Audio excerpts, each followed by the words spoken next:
ሰላም ጤና ይስጥልኝ የተከበራችሁ የቻናላችን ቤተሰቦች፣ ዛሬ በጣም ወሳኝ የሆኑ የሀገር ውስጥና የውጭ ዜናዎችን ይዘላችሁ መጥተናል። ከዜናዎቹ መካከል ጠቅላይ ሚኒስትር አብይ አህመድ ትላንት በፓርላማ በነበራቸው ስብሰባ ያነሷቸውን አበይት ጉዳዮችን በዝርዝር እናቀርባለን። እንዲሁም የሱዳን ጦር ተፋላሚውን ፈጥኖ ደራሽ በማሸነፍ ፕሬዝዳንታዊ ቤተመንግስቱን መቆጣጠሩን የሱዳን ጦር ገልጿል።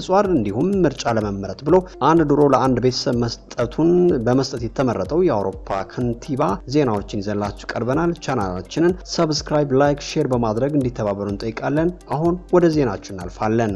ጠቅላይ ሚኒስትር አብይ አህመድ በህዝብ ተወካዮች ምክር ቤት ትላንት ባደረጉት ሰፊ ማብራሪያ ኢትዮጵያ ለቀይ ባህር ስትል ኤርትራን የመውረር ፍላጎት እንደሌላት አጽንኦት ሰጥተዋል። የቀይ ባህር ጉዳይ ለኢትዮጵያ ህልውና ጉዳይ መሆኑን በመግለጽ የባህር በር ጥያቄን ማንሳት ነውርነቱ ማብቃቱንና አሁን ለኢትዮጵያ የባህር በር አያስፈልግም የሚል የለም በማለት የህዝቡን ድጋፍ አድንቀዋል። በሰላምና ደህንነት ዙሪያ ሲናገሩ ትግራይ መላው ኢትዮጵያ ጦርነት አይፈልግም አይፈጠርም ብዬም ተስፋ አድርጋለሁ በማለት ለሰላም ያለችውን ቁርጠኝነት ገልጸው በድርድር በሰላም ጉዳዩን ለመፍታት መንግስት ዝግጁ መሆኑን አረጋግጠዋል። ከኦነግና በአማራ ክልል ከሚንቀሳቀሱ ኃይሎች ጋር ድርድር እንደነበር ገልጸው አሁንም ቢሆን የድርድር በራቸው ክፍት መሆኑን አሳውቀዋል። ኢትዮጵያ ላይ ምንም ሀገር ወረራ ሊፈጽም አይችልም፣ ከጀመርነው ህልም ሊያስቆመን ይችላል የሚል ስጋት የለንም፣ እንዲሁም ማንም ደፍሮ አይሞክረንም በማለት የአገሪቱን የመከላከል አቅም አጉልተዋል። ምላሹ ከፍተኛ ስለሚሆን ምንም አይነት ትንኮሳ መኖር እንደሌለበት አስጠንቅቀዋል። ከምክር ቤት አባላት ለቀረበው ጥያቄዎች ምላሽ ሲሰጡ ኢትዮጵያ ለከፋ የጸጥታና የሰላም ቀውስ፣ ለእርስ በርስ ጦርነትና ግጭት መዳረጓ፣ ስልታዊ የሰብአዊ መብት ጥሰቶች መኖራቸው፣ የተቃውሞ ድምጾች እመቃ መኖሩ፣ ብሔራዊ ደህንነት አደጋ ያዘለ ከፍተኛ ደህንነት መኖሩና መንግስት ለፈጸመው ግዙፍ ወንጀሎች እውቅና የማይሰጡት ለምንድን ነው ለሚሉ ጥያቄዎች ምላሽ ሰጥተዋል። ነባር የመጠፋፋት ባህልና ፍረጃ የግጭት ምክንያቶች መሆናቸውን ገልጸው መንግስት ሲተቹ አማራ ክልል ያለውን ሌላኛውን ችግር ፈጣሪ ኃይል ለምን አላዩም ሲሉ ለተቃዋሚው አብን አባል ምላሽ ሰጥተዋል። በተጨማሪም የፕሪቶሪያን ስምምነት በተመለከተ በተሟላ መልኩ ያልተፈጸሙ ያሏቸው የትጥቅ ማስፈታት፣ መልሶ የማዋሃድና የተፈናቃዮችን የማስመለስ ስራዎች መኖራቸውን ጠቅሰው የትግራይ ጊዜያዊ አስተዳደር እስከ ቀጣዩ ምርጫ ለ1 ዓመት እንደሚራዘምና የአመራር ለውጥ እንደሚኖርም አመላክተዋል። የሀገሪቱ የዚህ ዓመት እቅድ 8.4 በመቶ እንዲሆን ስለመታቀዱ ያብራሩት ጠቅላይ ሚኒስትር አብይ አህመድ በኢኮኖሚው ዘርፍ በኢትዮጵያ ታሪክ ውስጥ ታይተው የማይታወቁ ያሏቸው ውጤቶች ስለመመዘገባቸው ተናግረዋል። ህዳሴ ግድብ በሚመለከት ቢበዛ በሚቀጥሉት 6 ወራት በጋራ ሪባን እንቆርጣለን በማለት ግድቡ በቅርቡ እንደሚመረቅና በቀጣይ መሰል ግዙፍ የማዳበሪያ ፋብሪካዎች የመትከል ሀገራዊ ትልም ስለመኖሩ ትላንትናው ዕለት አብራርተዋል። ሱዳን ጦር ተፋላሚውን የሱዳን ፈጥኖ ደራሽ ኃይል በማሸነፍ ከ2 ዓመት ጦርነት በኋላ ካርቱም የሚገኘውን ፕሬዝዳንታዊ ቤተመንግስት መልሶ መቆጣጠሩን ወታደራዊ መሪዎች ገለጹ። በደስታ የተሞሉ ወታደሮች ጠበንጃቸውን ሲያወዛወዙ፣ ሲጮሁ እንዲሁም ተንበርክከው ሲጸልዩ በማህበራዊ ሚዲያ የተጋሩና ቢቢሲ ያጋለጣቸው ቪዲዮዎች አሳይተዋል።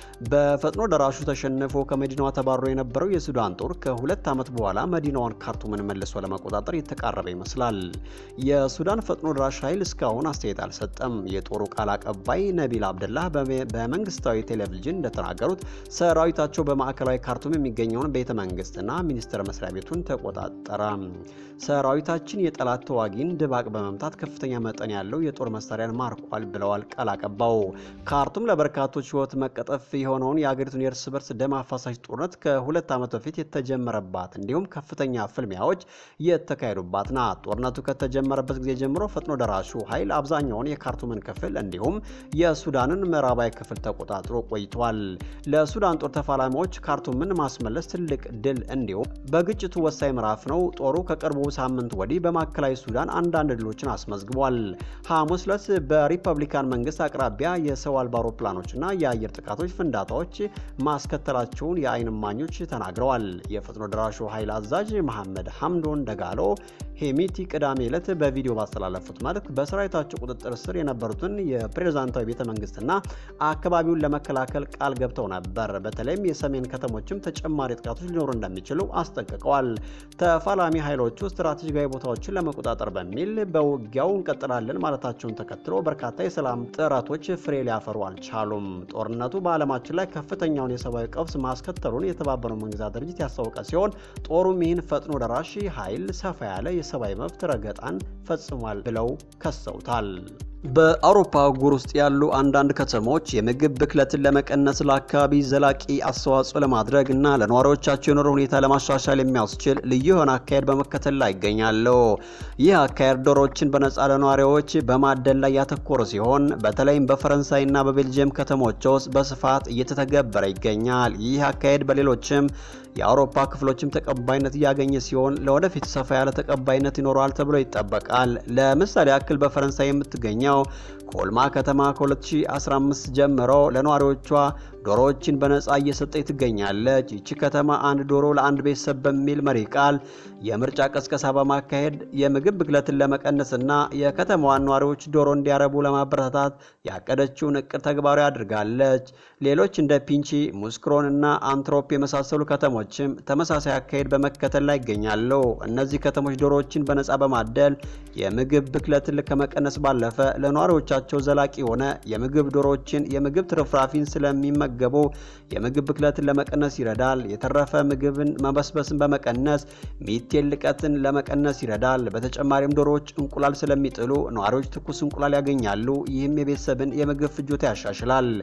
በተለይም እንቁላል በከፍተኛ ዋጋ በሚሸጥባቸው አካባቢዎች ይህ አካሄድ የኢኮኖሚ ጠቀሜታ አለው። በቤልጅየም ሊምበርግ በተባለ መንደር በአንድ ዓመት ውስጥ ብቻ ከ2500 በላይ ነዋሪዎች ዶሮዎች ተቀብለው ማርባት ጀምረዋል። ከዚህ በተጨማሪ አንዳንድ ከተሞች ዶሮዎችን ሲሸጡ ነዋሪዎች ለተወሰነ ጊዜ ዶሮዎቹን እንዳያርዱ ቃል እንዲገቡ ይጠይቃሉ።